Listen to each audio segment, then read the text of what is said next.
We live in a world that often feels, saturated with information. Connection can seem complicated. Digital stuff demands our attention constantly. And in that landscape, video games often get painted as just distraction. Yeah, or worse, right? You see the headlines about violence or addiction or just plain wasting time. Exactly. That's the usual take. But the sources you share for this deep dive, these articles, this research, these notes, they paint a really different picture. A much deeper one. Yeah. They argue that games aren't just a game. They're more like this powerful, multi-dimensional force, a gateway almost. Shaping minds, building communities. Inspiring empathy, and the source even suggests maybe saving lives sometimes. It's about getting past that surface level, Yeah. See what's really going on when people play. Totally. So our mission here in this deep dive into your material is to pull out the most crucial insights. What do these sources really tell us about the impact? Not just the obvious stuff like reflexes. Right. But on our minds, how we connect, empathy, who we are in these digital worlds. It's less about the tech itself, maybe, and more about how we change when we engage with it. Okay, then, let's unpack this. The source material starts strong, kind of like saying, let's hit start and dive in. Yeah, it pushes back immediately against that idea that games are trivial, argues they're way more significant. And one of the first ways it does that is by looking at how games are, like actually training our minds. Training our mind. Okay, so not just mindless clicking. Oh, far from it. The sources call games mental gyms. Mental gyms, I like that. Think about it, right? Games are basically structured systems. They're built around problem solving. Okay, but what kind of problems? Like finding a key? Well, yeah, sometimes, but often much more complex. Think about games like The Legend of Zelda or Portal, Baba Is You, the Telos Principle, The Witness. Right, those involve some serious logic puzzles. Exactly.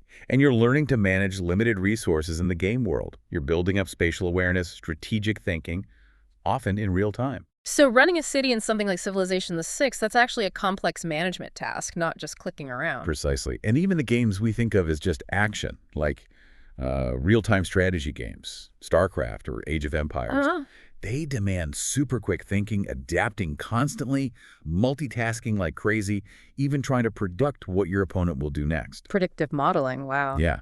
And first-person shooters or platformers, they need that lightning-fast hand-eye coordination reflexes. And there's actual data on this. Yep. The sources cite studies. They show gamers often doing better than non-gamers on things like visual attention, switching between tasks, reaction speed. Okay, that's interesting. They also mentioned research suggesting, for certain games anyway, you can see increased gray matter in the brain in areas for memory, navigation, fine motor skills. Wow. But here's the really fascinating part, I think. The source says the brain doesn't really distinguish between learning and playing like we do.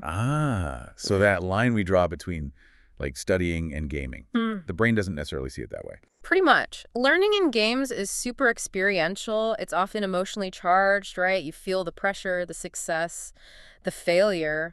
And the argument is that makes the learning stick. It goes deeper, feels more intuitive, because you're actually living the challenge, not just reading about it. Right. It's like you're not just told how to manage a complex system, you're doing it. You feel the stress of it in a game like, say, The Witcher 3 or Dragon Age. Yeah. Inquisition. Yeah, where you're juggling quests, maps, stats, lore, dialogue choices. And combat, all at the same time. Yeah. That's a serious mental workout. It really is. So that whole idea of games as just passive fun, the cognitive science stuff in the sources really argues against that. Okay, that definitely pushes back on the wasting time thing. But what about the other stereotype? The lonely gamer in the basement. Ah, yes, the isolation myth. The sources tackle that directly. They call modern games social ecosystems. Yeah, like digital town squares or cafes or, well, sometimes battlegrounds, but also support groups. They're not isolating from any, they're huge social connectors. You see that in MMORPGs, right? Like Final Fantasy XIV or World of Warcraft. People cooperating across the globe. Absolutely. Or even survival games like Valheim or Don't Starve Together. You have to negotiate, share responsibility to survive. Right. And think about games like Destiny 2 or Fortnite Millions playing together, forming squads, friendships. The source mentions Final Fantasy XIV again, specifically. Oh, yeah? Because people genuinely meet there, they collaborate, they share real grief, they celebrate People even get married in that game. Wow, actual life events happening in a virtual world. That's something else. And the source really highlights how important these communities can be for people who might feel marginalized offline. Like introverts or neurodiverse players? Yeah, or LGBTQIA plus youth. Oh, yeah. It describes these game spaces as places where maybe they can connect without the same fear of judgment they face day to day. So game chat can be the first place someone feels really heard. For some, absolutely. The source uses strong words, calls gaming a lifeline, talks about identity freedom. Identity freedom. What does that look like in practice? Well, the source gives an example. A young queer gamer might use a character creator to explore gender presentation or pronouns for the first time, safely. Ah, Or they might find their chosen family, that sense of real belonging, in a guild chat, especially if home isn't supportive. and it points to specific games, too. Yeah, like Dream Daddy, if found, tell me why.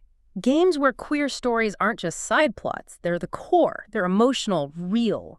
The source says it's more than just inclusion, it's visibility, it's even healing. Healing. Wow. But it also mentions modding communities, for games like Skyrim, The Sims, Stardew Valley.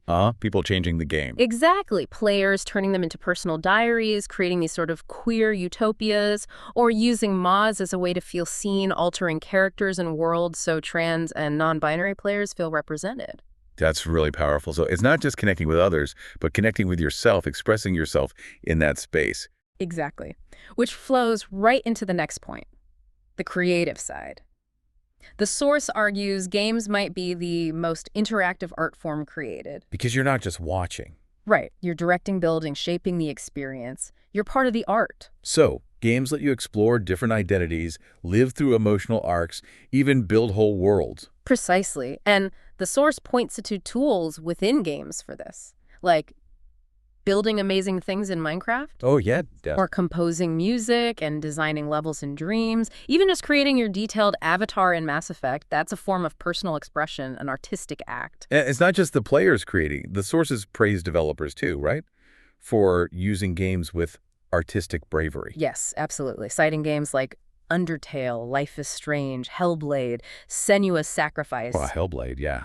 Games that tackle really tough themes, mental health, identity, trauma, with a kind of depth and nuance that maybe other media can't quite capture in the same interactive way. Because you're in it. Yeah. That leads to what the source calls embodied empathy, right? Exactly. You're not just observing someone's struggle. You're making choices as them, feeling the consequences. It creates a much stronger connection. That seems like a powerful way to build understanding. It really can be. The source also mentions games that use, visual poetry, wordless storytelling. Like Journey or Abzu. Yeah, those exact ones. Conveying deep emotions, grief, wonder, rebirth, just through the experience, the visuals, the music. No dialogue needed. And modding comes back here again, too, as a creative outlet. Definitely. Keeping old games fresh, making them personal, it fits right in. So games aren't just brain trainers or social spots. They're these dynamic, interactive canvases for art and expression. Which connects to learning, doesn't it? Yeah. The sources suggest that this interactive quality makes games really potent educational tools. They say gamification is no buzzword, it's a pedagogy. It's about embedding the learning so well it doesn't feel like learning. It feels like discovery or wonder. Got examples? Oh, yeah. Kerbal Space Program teaches complex orbital physics just by letting you try and often fail to build rockets. Yeah. Or Valiant Hearts. It teaches about World War I, not through dates, but through human stories, collecting artifacts, feeling the emotion. That sounds impactful. And then there's Civilization, Cissics, grappling with history, geopolitics, diplomacy on a huge scale. The source points out the irony. When educational gaming works well, you don't notice you're learning. You're just amazed. That sense of wonder driving knowledge. What about learning languages? The sources highlight that too. Playing a game in another language, like Persona 5 in Japanese or maybe Genshin Impact in Chinese, is like real immersion. Better than flashcards, maybe. For a lot of people, yeah. Curiosity and the game's context, the story, the environment help you absorb vocabulary, intonation, even cultural stuff, just naturally. That makes sense. And it also mentions games based on indigenous knowledge, like Never Alone or Mulaka. They're specifically designed to preserve cultural stories and traditions interactively. Using games to keep heritage alive. Exactly. And historical games like Assassin's Creed Origins, set in ancient Egypt, or Through the Darkest of Times about resisting the Nazis in Berlin, They let you interact with history, face the real moral dilemmas people face then. Games can teach serious subjects even when they aren't labeled educational. And sometimes the sources suggest that teaching goes beyond facts and figures, right? Into something like emotional well-being. They talk about games as potential therapy. Therapy. That sounds like a pretty big claim. It is, but the sources make a compelling case. They argue games can offer more than just distraction. They can provide genuinely restorative experiences, comfort, structure, safety. Like Stardew Valley. Isn't that just farming? Well, yeah, on the surface, but the source names it specifically. It says for players dealing with anxiety, depression, burnout, its gentle pace, the music, the predictability it offers comfort, a quiet sense of hope. Huh. And other games actually integrate mental health ideas more directly. Yeah, games like Celeste using the platforming challenge as a metaphor for anxiety and self-doubt. Or Kind Words, where players just send anonymous supportive messages to each other. Or Sea of Solitude, exploring loneliness through its whole world design. They invite reflection on tough feelings. And some are even built with experts. Definitely. Hellblade. Senua's Sacrifice is the prime example again. Made with neuroscientists and people who've experienced psychosis. It uses sound and visuals to let you experience a portrayal of mental illness that's, well, both difficult and incredibly empathy-building. So the sources are saying for some players, these aren't just stories. No, they're reflections. Reminders that, survival is possible, healing isn't linear, and that it's okay to feel these things, even in a digital space. The sources state pretty clearly, therapeutic gaming is real, it's measurable, and it's growing. It's this powerful mix of art and psychology that we're still figuring out. Which kind of broadens the view again, thinking about games as cultural artifacts themselves.